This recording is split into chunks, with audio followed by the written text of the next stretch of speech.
우리가 하나님 앞에 또 이렇게 나와서 예배 드릴 수 있다는 게 얼마나 감사한지요. 그리고 바깥은 이렇게 더운데 또 교회 안에 오면 시원합니다. 그리고 가끔가다 이렇게 추워하시는 분들까지 계세요. 그런 분들은 이 예배를 생각하시면서 조금 얇은 긴 옷 이런 것들을 좀 가지고 오시거나 입으시면 되겠습니다.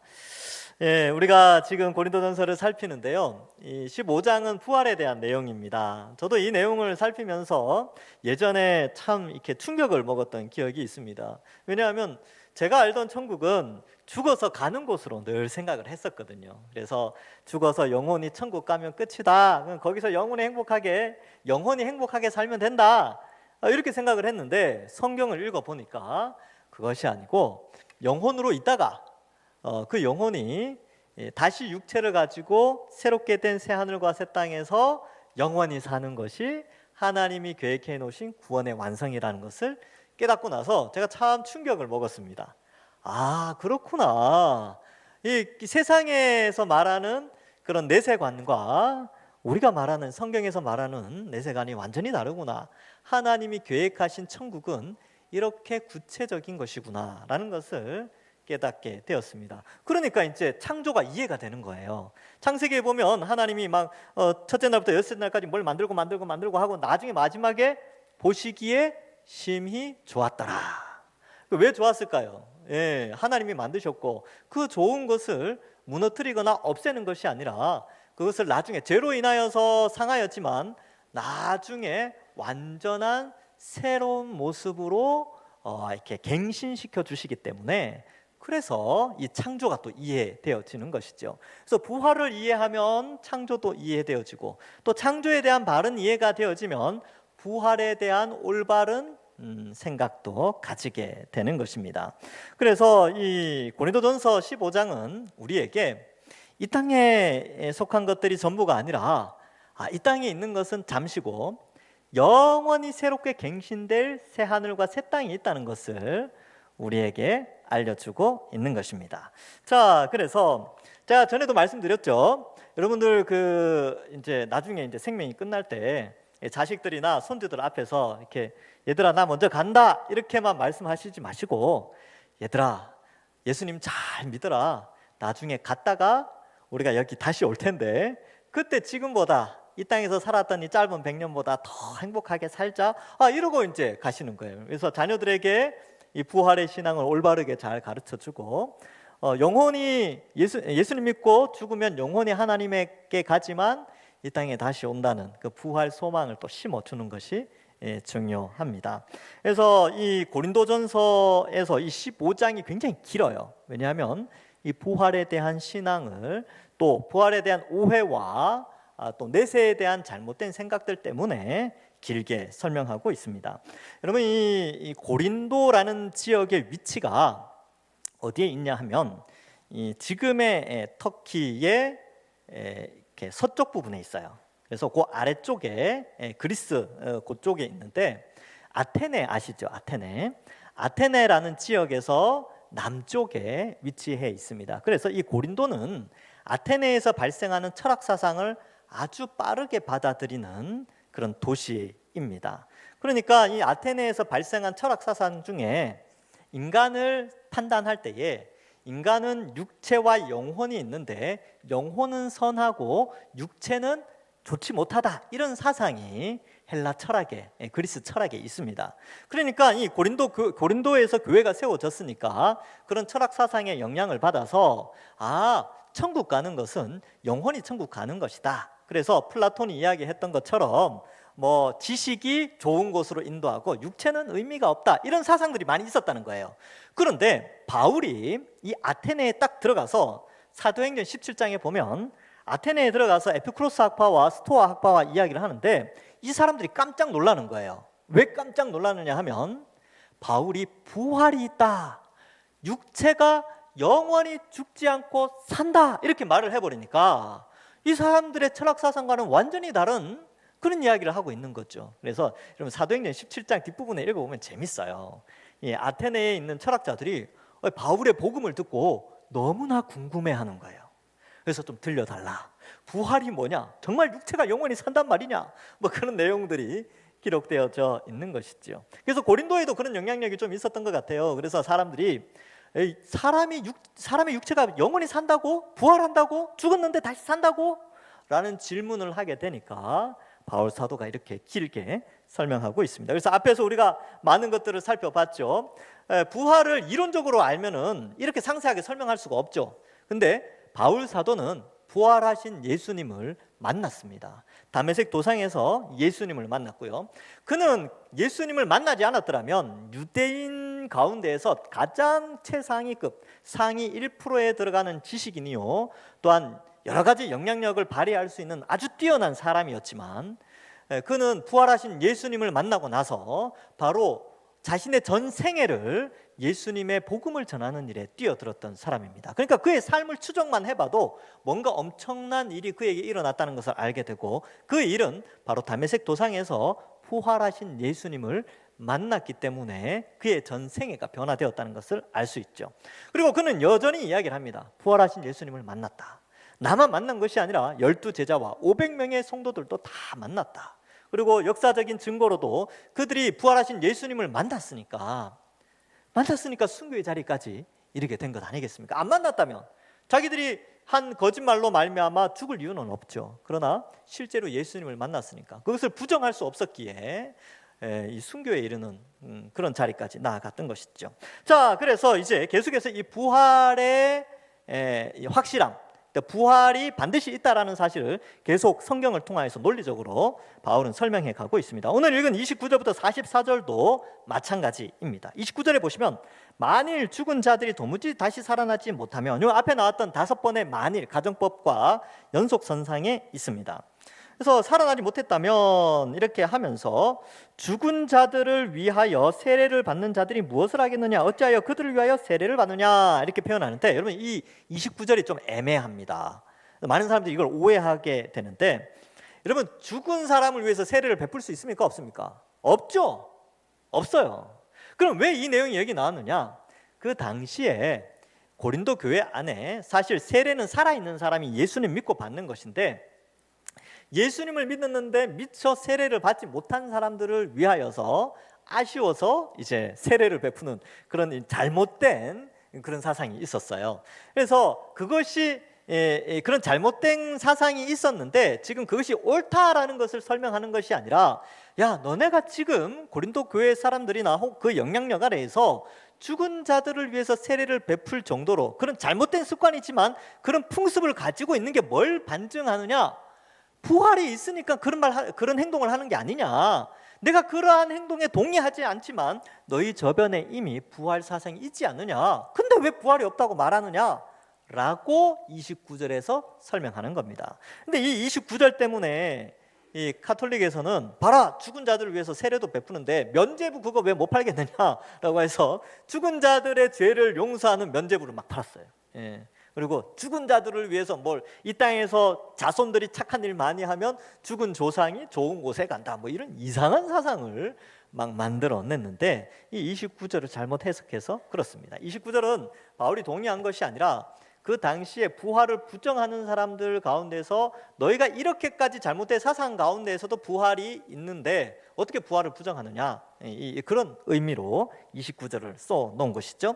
30절부터 32절은 이제 이 부활이 있다라는 것을 어떻게 증명해내느냐, 그 증명해내는 방식이 삶을 통하여 증명한다는 거예요.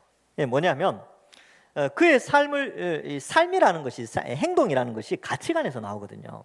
그러면 바울이 부활이 있다라는 확실한 증거를 위하여서 어떠한 삶을 살았느냐? 바로 고난의 삶을 살았다. 근데 부활이 없다면 고난받을 이유가 전혀 없지요. 그런데 부활이 확실하기 때문에, 그는 부활을 목격하였고 그 부활의 메시지를 다 들었기 때문에 고난의 자리에도, 위협의 자리에도 얼마든지 뛰어들었다라는 것을 이제 30절에서 32절에 설명을 하고 있는 것입니다. 30절에 보면 또 어찌하여 우리가 언제나 위험을 무릅쓰리요. 형제들아, 내가 그리스도 예수 우리 주 안에서 가진 바 너희에 대한 나의 자랑을 두고 단언하노니 나는 날마다 죽노라.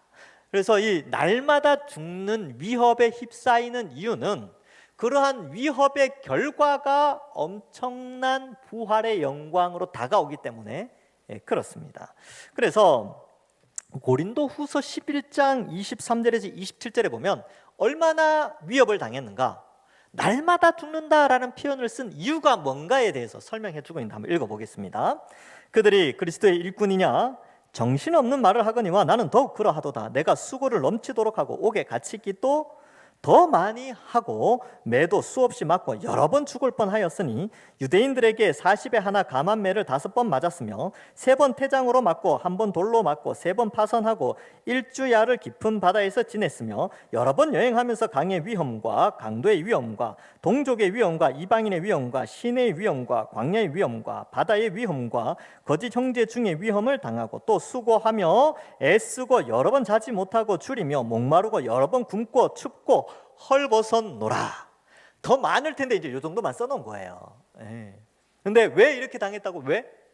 부활이 있으니까. 부활의 영광 가운데 하나님이 주실 상급을 바라보고 이 수고를 했다는 것이죠. 왜냐하면 그에게 그런 명예가 주어지기 때문에 그렇습니다. 여러분 고린도후서 4장 10절부터 11절에도 마찬가지로 우리가 항상 예수의 죽음을 몸에 짊어짐은 예수의 생명이 또한 우리 몸에 나타나게 하려 함이라. 우리 살아있는 자가 항상 예수를 위하여 죽음에 넘겨치면 예수의 생명이 또한 우리 죽을 육체에 나타나게 하려 함이라. 그래서 이 원리를 알고 있었다는 거예요. 그러니까 이 땅에서 예수 그리스도를 위하여 죽을 만한 수고와 헌신과 고난과 뭐 이런 것들을 감당하면 예수 그리스도의 부활처럼 그 부활에 동참하게 된다는 거예요. 예수님께서 이 땅에서 십자가에 달려 죽으시는 십자가의 고난의 길을 걸어가셔서 부활의 영광으로 하나님 우편에 앉으셨던 것처럼 우리도 예수 그리스도의 십자가의 길을 따라가면 우리에게도 부활의 영광의 칭찬이 있다는 것을 우리에게 설명해주고 그 삶을 바울 사도가 살았다는 것을 나타내고 있습니다. 그리고 그것을 자랑하는 것이죠. 이 수고와 헌신과 고통과 핍박과 자지 못함과 매 맞음과 이런 것들을 자랑하고 있는 것이죠. 왜? 이것이 명예가 되는 것이니까. 근데 이게 왜 명예가 되느냐? 여러분 제가 이제 말을 참 많이 해요. 저는 이렇게 이제 사람들 만나서 이야기하는 거 또 들어주는 거 이런 거 좋아합니다. 그런데 저를 침묵시키는 부류의 사람들이 있어요. 제가 그런 어떤 주제가 딱 등장하면 그 주제 앞에서는 제가 가만히 있어요. 그 주제가 뭐냐면 군대 이야기입니다. 왜냐하면 제가 군대를 좀 짧게 갔다 왔거든요. 제가 신체 검사 받을 때 시력이 지금도 이제 안 좋지만 옛날에도 시력이 안 좋았어요. 그래서 시력이 안 좋으니까 그 병무청에서 검사 받을 때 시력이 많이 안 좋네 하고 이렇게 도장 꽝 찍고 몇 급 이렇게 하고 그때 또 지금은 이제 안 그런데 옛날에는 지금보다 훨씬 말랐습니다. 지금보다 거의 한 15kg까지는 아니고 한 12, 13kg 정도 말랐었어요. 그러니까 그 체중 카트라인이 있는데 거기 딱 걸린 거예요. 그러니까 너는 방위, 옛날 방위죠. 단기병으로 가라. 그래서 제가 18개월 갔는데 군대 갔다 오고 나서 또 결혼하고 나서 살이 많이 쪘습니다. 어쨌든 근데 이제 제 친구들은요 아주 좋은 군대를 많이 갔다 왔어요. 그리고 사촌 형은 특수부대 하사관 있잖아요. 특수부대 하사관 갔다 오고 또 제가 아는 분은 해병대를 갔다 왔어요. 그리고 제가 이제 청년부 사역을 많이 하는데 옛날에 많이 했거든요. 그러면 청년들 중에 해병대 갔다 온 친구들이 있어요. 그럼 만나면 이제 커피숍에 가서 이야기만 하면 얘네들은 해병대 이야기, 또 특수부대 애들은 낙하산 탄 이야기, 그리고 뭐 천리 행군한 이야기, 뭐 이런 거 이야기하는 거예요. 그때가 되면 이제 열심히 막 이야기하다가 제가 잠잠해집니다. 그렇군. 할 말이 없어요. 저는 할 말이 별로 없습니다. 그러니까 뭐냐 하면 이 아주 고난과 희생과 수고를 많이 한 사람들이 그것을 명예로 삼고 자랑을 하는 것이죠. 실제로 해병대에 있는 친구들이 그렇게 왜 그러한 고난을 당하느냐 하면 그것이 자신에게 명예가 돼요. 이렇게 수고했다, 헌신했다. 그래서 휴가 나오면 군대에서 고생한 이야기 막 뻥 튀겨서 이야기 하잖아요. 무용담처럼. 그래서 그런 것들이 다 그런 이유입니다. 근데 물론 이제 사도 바울은 뻥튀기를 하거나 뭐 이렇게 자기 명예를 위해서 그렇게 한 건 아닌데 그만큼 이러한 수고와 헌신은 나중에 부활의 때에 하나님으로부터 칭찬과 명성과 존귀를 얻게 되기 때문에 이런 고난의 길을 걸어갔다는 것입니다. 여러분 천국이 도래하고 예수님이 재림하고 영원한 새 하늘과 새 땅이 열려지면 그때는 돈 많고 적음, 뭐 돈 많은 거 자랑할 수 있을까요? 없을까요? 그때는 자랑 못해요. 왜? 다 잘 사니까, 다 부유하니까, 하나님이 다 채워주시니까 그때는 돈 많은 걸로 자랑할 수 없습니다. 그때는 뭘로 자랑하는 줄 아세요? 그때는 바로 신앙으로, 그리고 이러한 수고함과 헌신함, 그리고 하나님이 칭찬하시는 그 명예, 하나님께서 이렇게 이야기하는 거죠. 착하고 충성된 종아, 네가 내게 작은 일에 충성했으니까 내가 큰 일로 네게 맡기리라 라고 하면서 명예와 칭찬과 존귀함을 허락하시는 거예요. 지난 금요일 날도 스바냐 3장 마무리하면서 하나님께서 약속하신 게 뭡니까? 칭찬과 명성이거든요. 베드로 사도는요, 칭찬과 명성과 존귀, 이것이 우리에게 주어진다. 이것은 영원한 거예요. 여러분, 이 땅에서 그 짧게 군생활하고 와서도 평생 그 자부심으로 살아갑니다. 해병대 사람들, 그죠? TV에 나와서도 그 연예인들 해병대 갔다 오면 TV에 나와서 맨날 그 이야기 하잖아요. 해병대 이야기. 그만큼 명예롭다는 거죠. 근데 그 명예가 몇 년 갑니까? 죽으면 끝나죠. 뭐 한 30년, 40년 갑니까? 50년 가요? 예. 그런데 우리가 예수님 믿고 고난받고 수고하고 헌신하고 예배드리고, 여러분 여기 신앙생활 하는 거 쉽지 않죠? 그죠? 예배드리고 막 잠 못 자고 또 남들 알아주지 않게 헌신하고, 그죠? 뭐 그리고 막 수고하고 헌신하는데 아무도 안 알아줘. 오히려 막, 그죠? 일 제대로 못했다고 때로는 막 이렇게 쿠사리 받는다 그러나요? 하여튼 뭐 전문 용어로. 예. 하여튼 막 그렇게 막 그 듣기도 해요. 싫은 소리 듣기도 하죠. 그런데 그것이 하나님 앞에 영원한 명예가 돼요. 100년짜리 명예가 아니고 영원한 명예. 그리고 여러분들이 수고하고 헌신하고 이 교회 안에서 누구도 알아주지 않지만 그 작은 헌신과 수고와 그런 것들이 하나님 앞에서 영원한 칭찬과 명성과 존귀로 나타나게 된다는 것입니다. 그거를 알고 있었어요. 이 바울이 알고 있었고 그 당대의 사람들이 다 알고 있었죠. 왜? 예수님의 부활을 목격했으니까요. 그리고 그 부활을 소망하니까. 그래서 이 길을 걸어간다. 그래서 나는 날마다 죽는다, 이런 표현을 하는 것이죠. 여러분, 우리는 어떻습니까? 우리는 부활을 소망하고 있습니까? 부활의 삶이 있다는 것을 진짜로 믿습니까? 그렇다면 이 땅에서 어떻게 살아가시겠습니까? 신앙생활을 어떻게 해야 되겠습니까? 예. 그래서 32절 보충 설명이 또 나오죠. 내가 사람의 방법으로, 인간적인 방법으로 에베소에서 맹수와 더불어 싸웠다면, 근데 에베소에서는 맹수와 더불어 싸운 적이 없어요. 그리고 실제 맹수와 싸울 수가 없죠. 바울은 로마 시민권자입니다. 로마 시민권자는 그 원형 경기장에 들어가서 짐승의 밥이 되지 않아요. 그럼 왜 이런 표현을 썼냐면, 이 사도행전에 보면, 사도행전 19장에 보면 에베소에서 복음을 전하니까 에베소에 우상을 많이 섬기고 또 우상으로 장사하는 사람이 있었어요. 대장장이들, 우상을 만들어서 파는 사람들. 근데 얘네들이 갑자기 불경기가 온 거예요. 경기 침체. 가만히 보니까 왜 이 우상이 잘 안 팔리냐고 가만히 보니까 세상에 바울이 3년 동안 에베소에서 말씀을 전했거든요. 그러니까 이 3년의 영향력이 나타난 거죠. 그러니까 우상 숭배하는 사람들이 뚝 떨어져 버리니까 이 사람들이 데모를 하는 거예요. 그러니까 데메드리오라는 대장장이가 직공들을 불러놓고, 야, 이 아르테미스 신이 이렇게 위대한데 저 바울이 이상한 소식 전하는 바람에 우리 장사가 안 된다. 저것들 다 죽여야 된다. 그렇게 하면서 예수 믿는 사람 가이오와 아리스다고를 붙잡고 노천극장으로 끌고 가게 됩니다. 그 장면이 19장에 나와요. 근데 여러분, 에베소 지역에 가본 사람은 아시겠지만, 여러분, 에베소 지역의 노천극장, 연극장이 나오는데 거기에 2만 5천 명이 들어가요. 콜로세움이 5만 명 들어가거든요. 그러니까 콜로세움의 절반 크기죠. 근데 지금도 많은 사람들이 가서 그 구경하고 와요. 유적지. 갔다 오신 분들 있죠? 여기 일부 있을 거예요. 에베소에 거기로 이제 끌고 가는 거죠. 근데 이제 바울이 그 속으로 들어가서 설명을 하려고 하는데 사람들이 말렸어요. 근데 막 거기에 폭도들이 막 일어나서 기독교인들 막 죽이려고 하는 그 모습이 맹수와 같다는 거예요. 맹수와 같이. 그랬죠. 그런데 그 가운데서도 하나님 구원해 주셨어요. 그래서 그 지혜로운 서기관이 등장해서, 야, 이거 왜 이렇게 되냐 하고 하면서 이렇게 폭동을 말리게 되는 장면이 나옵니다. 아마 그 장면을 이야기하는 것이죠. 그래서 내게 무슨 유익이 있으려? 죽은 자가 다시 살아나지 못한다면 내일 죽을 터이니 먹고 마시자 하리라. 내세가 없으면 막 산다는 거예요. 그래서 에피쿠로스 학파가 좀 그랬죠. 그래서 이 사람들은 행복을 추구했죠. 스토아 학파는 절제, 뭐 이런 것들 이야기인데, 에피쿠로스는 절제된 뭐 쾌락, 뭐 이런 표현을 씁니다. 그래서 먹고 즐기는. 그래서 스토아 학파는 옳고 그름이 뭐냐, 이 문제에 고민했다면, 에피쿠로스 학파라는 사람들은 이렇게 쾌락을 추구하는 사람들인데, 내게 무엇이 좋고 내게 무엇이 나쁘냐, 이 개념으로 접근을 했던 사람들입니다. 그러니까 그런 사람들은 미래가 없어요. 부활이 없는 거죠. 그래서 이런 악한 자들이 등장하게 되는데, 그러므로 33절에 속지 말라. 악한 동무들은 선한 행실을 더럽히나니 깨어 의를 행하고 죄를 짓지 말라. 이게 이제 여기에 부활이 있으니까 죄 짓지 말라는 거예요. 여기 깨어라고 되어 있는데 이 단어는 신약 성경에 딱 한 번 나옵니다. 보통 예수님이 깨어라, 내가 주인이 언제 오실지 모른다, 깨어라. 제가 이제 지난 수요일 날 주의하라, 깨어라, 이거 이제 설교를 했거든요. 그때 깨어라라는 단어와 여기 깨다라는 단어가 달라요. 거기에 단어는 헬라어로 그레고레오라는 단어인데 이게 잠에서 깨다 이런 뜻인데, 여기에 나온 깨다라는 것은 이 아크네포라는 단어로 술에서 깨다 이런 뜻이에요. 술에서 깨다.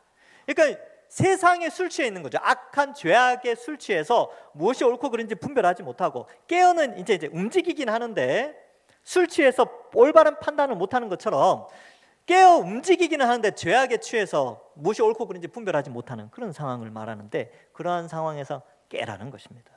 그래서 의를 행하고 말씀대로 살아가야 된다, 이것을 말씀하고 있습니다.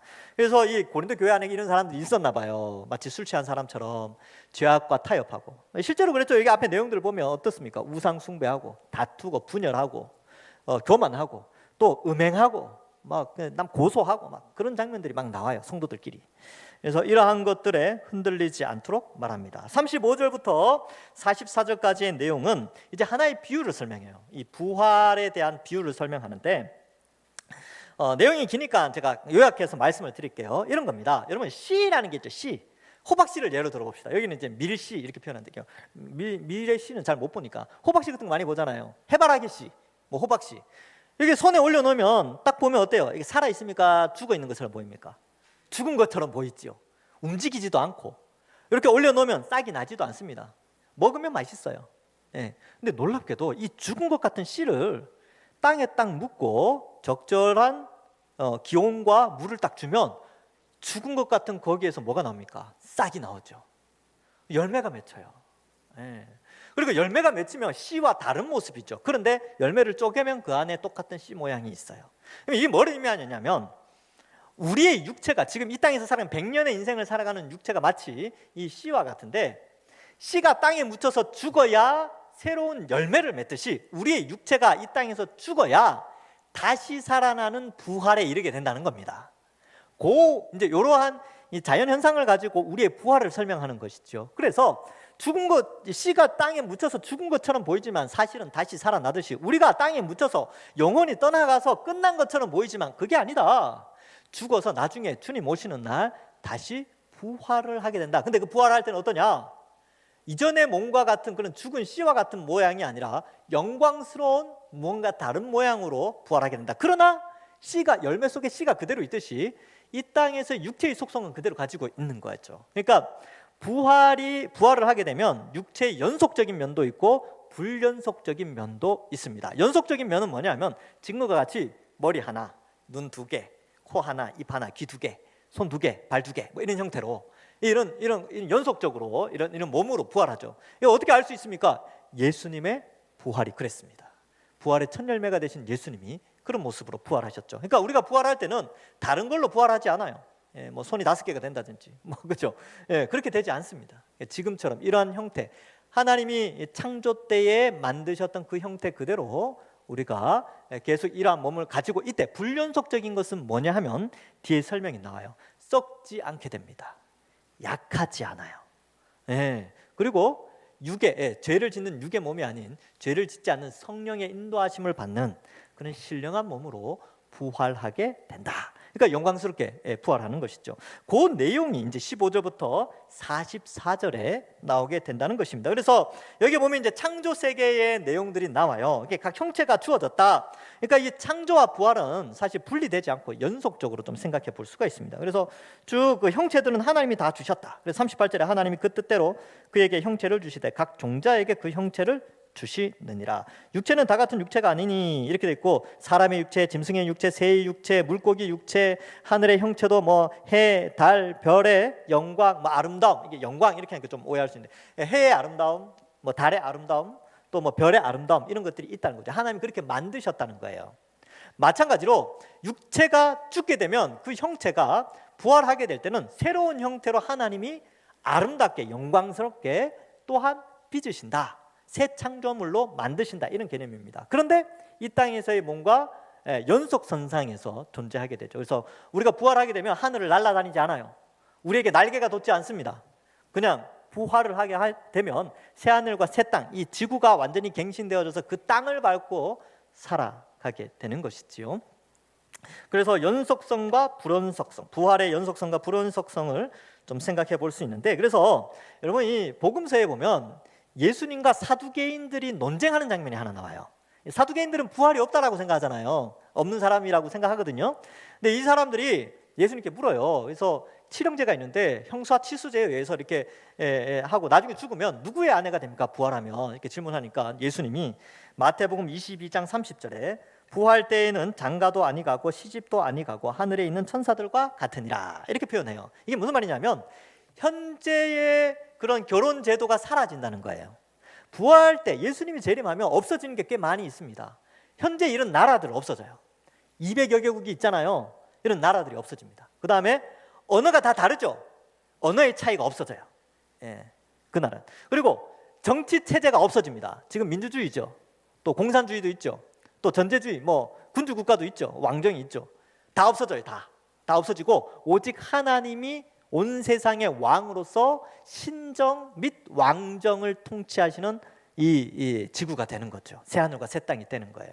하나님이 왕이시죠. 우리는 그날 죄가 없으니까 왕이신 삼위일체 하나님을 볼 수 있게 되는 것이지요. 자, 이처럼 이러한 것들을 좀 설명하는데 저는 참 재밌는 구절을 하나 좀 읽었어요. 여기 보면 해의 영광이 다르고 달의 영광이 다르죠. 그래 별의 영광도 달라요. 근데 별과 별의 영광도 다르대요. 이거 어떻게 알았을까? 여러분, 별은 하늘에 똑같이 반짝반짝반짝 하잖아요. 우리 생각에는 별은 다 똑같다라고 생각하는데 별이 다 다르대요. 2000년 전에 바울이 이걸 알았어요. 알았다기보다는 이렇게 알게 해주신 거죠. 그래서 나중에 허블 만원경이 이제 개발되어져 가지고 실제로 별을 관찰해 보니까 별 모양이 다 어떻습니까? 다 달라요. 다. 목성이나 토성은 우리 육안으로 좀 볼 수 있어요. 이렇게 조금 배율이 좋은 걸로 보면 보입니다. 근데 모양이 다르죠. 모양이 다 달라요. 그리고 은하도 다릅니다. 이제 저 멀리 있는 별처럼 보이는데 사실 그게 별의 군집이죠. 그래서 은하가 딱 눈에 보이는데 보니까 모양이 또 은하도 다 달라요. 그걸 어떻게 알았을까요? 2000년 전에. 별이 다 다르대요.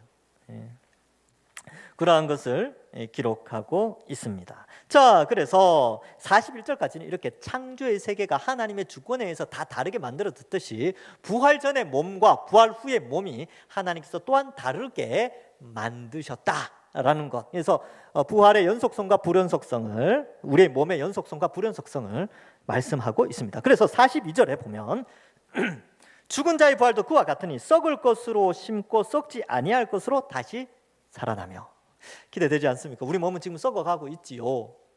표현이 좀 그렇지만 노화가 일어나지 않습니까? 그렇죠? 여러분, 노화를 언제 깨달았습니까? 보통 노화는 20대 후반에 많이 깨달아요. 20대 중반까지는 자기들이 늙어간다는 거 몰라요. 모르죠, 그렇죠? 영원히 안 늙을 줄 알아요. 근데 20대 후반 되면 어떻습니까? 발바닥에 주름 생기고 손등에 주름 생기고 눈에 주름 생기고 그러면서 어때요? 아, 나도 늙어가는. 제가 그렇게 느꼈거든요. 제가 어느 날 발을 씻는데 발에 주름이 엄청 생긴 거예요. 늘 팽팽할 줄 알았는데 그때 깨달았죠. 야, 인생이 길지 않구나. 일찍 깨닫게 하신 거죠, 하나님께서. 그리고 할머니와 어머니가 늘 하셨던 말씀이 있습니다. 얘야, 할머니가 96세까지 사셨는데 얘야, 90년 금방 지나간다. 그렇게 말씀하셨어요. 어머니도, 야, 어머니가 80세 때 그 이야기 하셨어요. 80년 금방 지나간다. 그래서 하여튼 그런 것들, 짧은 거예요. 썩는 거니까 우리 몸은. 그런데 어때요? 하나님이 부활할 때는 썩지 아니할 것으로 우리가 다시 살아나게 된다. 영원히 사는 거예요, 영원히. 영원히 사는 거. 그럼 여러분, 이 100년의 인생에 투자하겠습니까? 영원한 인생에 투자하겠습니까? 말할 것도 없죠. 영원한 인생에 투자해야죠. 거기를 바라보면 이 땅을 살아가는 것이죠. 그러니까 어떻습니까? 어때요? 이 눈에 보이는 거, 이 땅이 눈에 보이는 것에 휘둘리지 않아야 됩니다. 그래서 지금 어떻습니까? 뭐 다른 사람하고 비교하고 집, 차, 월급, 조건 뭐 이런 것들 막 비교하면서 살고, 또 뭐 얼마 전에는 또 패닉 바잉, 그래서 부동산 값이 뛰니까 막 거기에 패닉 상태가 와서 막 사고, 또 지금 어때요? 막 경기 침체되니까 또 당황하고. 그리스도인은 영원의 세계를 바라보기 때문에 이 세상의 경제가 어떻게 되든지, 이 세상에 전쟁이 일어나든지, 코로나가 퍼지든지, 어떠한 상황이 있든지 간에 우리는 하나님 나라를 바라보면서, 영원한 천국 바라보면서 흔들리지 않는 거예요. 그래서 굳게 잡는다 이런 표현을 쓰죠.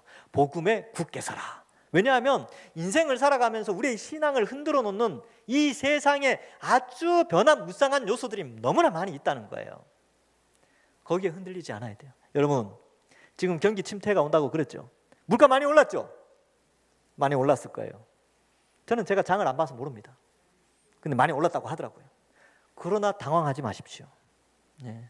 원래 경기라는 거는 이게 올라갔다가 내려갔다가 또 내려갔다가 올라갔다가 언젠가 또 올라가겠죠. 언젠가 또 내려가기도 하고. 이 인생은 그런 거예요.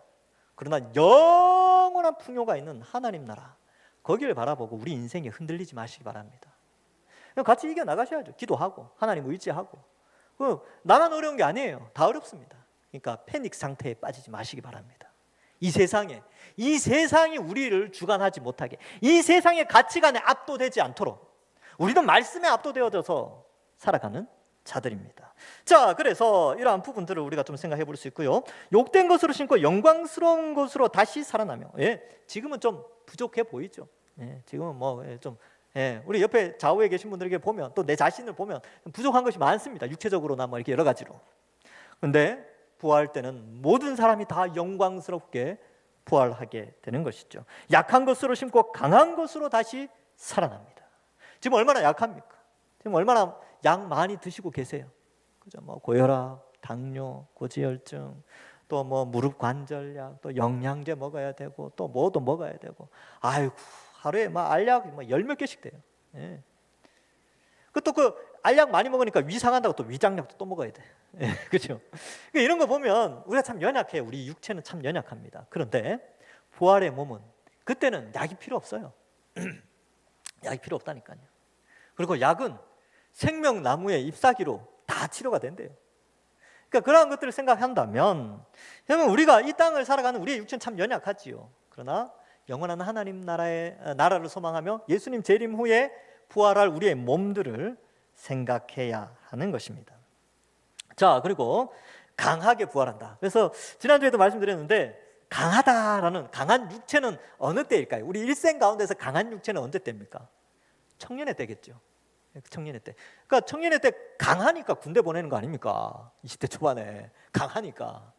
그러니까 부활 때 아마 청년의 때 아니면 청소년 때 그러한 몸으로 좀 부활했으면 좋겠다. 개인적인 생각입니다. 이건 성경에 구체적으로 나온 건 아닌데, 좀 강한 몸, 그러니까 좀 그렇게 힘 있는 몸, 아프지 않은, 그죠? 병원 안 가는 그런 몸으로 좀 부활했으면 좋겠다. 어쨌든 성경은 약속하고 있어요. 강한 몸으로 부활한다. 영원히 죽지 않는다. 슬픔과 아픔과 질병도 없다라는 것이죠. 육의 몸으로 심고 신령한 몸으로 다시 살아난다. 육의 몸은 죄에 약한 몸이에요. 근데 신령한 몸은 성령의 지배를 받아서 죄를 짓지 않고 의를 행하는 몸을 의미합니다. 그래서 마지막 부활 때는요, 부활하고 나면 우리가 죄를 짓지 않아요. 왜? 성령의 인도하심을 완벽하게 받기 때문에, 또 죄와 사망은 없기 때문에, 다 불못에 던져지기 때문에 완전한 신령한 몸으로 살아가게 되는 것이죠. 그래서 여러분, 지금은요, 이렇게 생각하시면 돼요. 아담이 처음 창조되었을 때 죄를 지을 수도 있고 안 지을 수도 있는 인간으로 만들어졌어요. 맞죠? 근데 죄를 지어버렸죠. 그래서 아담이 범죄한 후에 원죄가 세상에 들어오면서 태어나는 모든 자들은 원죄를 가지고 태어나기 때문에 자범죄를 짓게 되는 겁니다. 그런데 예수님 믿고 나서 우리는 어떻게 되냐면, 다시 현재 우리의 모습은 어떻게 되냐면, 죄를 지을 수도 있고 안 지을 수도 있는 의인으로서 살아가게 되었어요. 이제 우리는, 이전에는, 예수님 믿기 전에는 죄를 지을 수밖에 없는 죄인이었는데, 지금은 죄를 지을 수도 있고 안 지을 수도 있는 의인이 되었다니까요. 우리 존재 자체가 그래요. 그런데 예수님이 이 땅에 오셔서 우리가 부활을 하게 되면, 즉 이제 우리가 죽어서 영원히 예수님과 하나님과 함께 있거나, 또 이제 예수님이 재림하여 완전한 몸을 가지게 되면, 그때는 죄를 지을 수 없는 완전한 의를 행하는 몸이 되어집니다. 이게 바로 이 신령한 몸의 정체성이에요. 그때가 속히 왔으면 좋겠죠. 여러분, 죄 때문에 많이 힘드시잖아요. 그러니까 맨날 회개하고 때마다 철마다 회개하시잖아요. 왜요? 죄를 안 지을 수 없으니까. 때로는 의를 많이 행하는 가운데 있지만 간혹가다 죄를 지을 때가 있으니까 괴로워하는 것이죠. 그러나 부활 때는 그런 괴로움이 없습니다. 신령한 몸으로 범죄치 않고 오직 하나님께 영광만을 돌리니까 얼마나 영광스럽습니까? 말씀을 맺습니다. 여러분, 오늘 말씀을 통하여서 우리는 영원한 천국을 바라보기 때문에 이 땅에서 죄를 짓지 않도록, 또 이 세상의 속임수에 속지 않고 패닉 상태에 빠지지 않고 범죄치 않고 오직 의를 행하면서 살아가는 것이지요. 그래서 세상이 아무리 요동친다 할지라도 우리는 믿음을 굳게 붙잡고 부활 소망을 가지고 살아갑니다. 여러분, 인생 길지 않습니다. 이 짧은 인생, 죄를 짓기보다는 의를 행하면서 하나님께 영광 돌리면서 부활을 소망하면서 사는 것입니다. 지금은 연약합니다. 지금은 약하죠.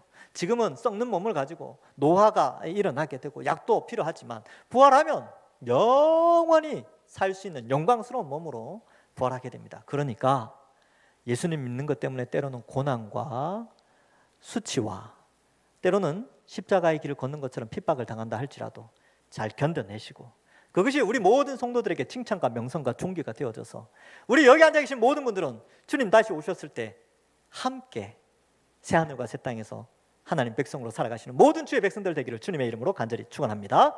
기도하겠습니다. 하나님 감사합니다. 우리를 택하여 구원하여 주시고 하나님 백성 삼아 주신 것 감사합니다.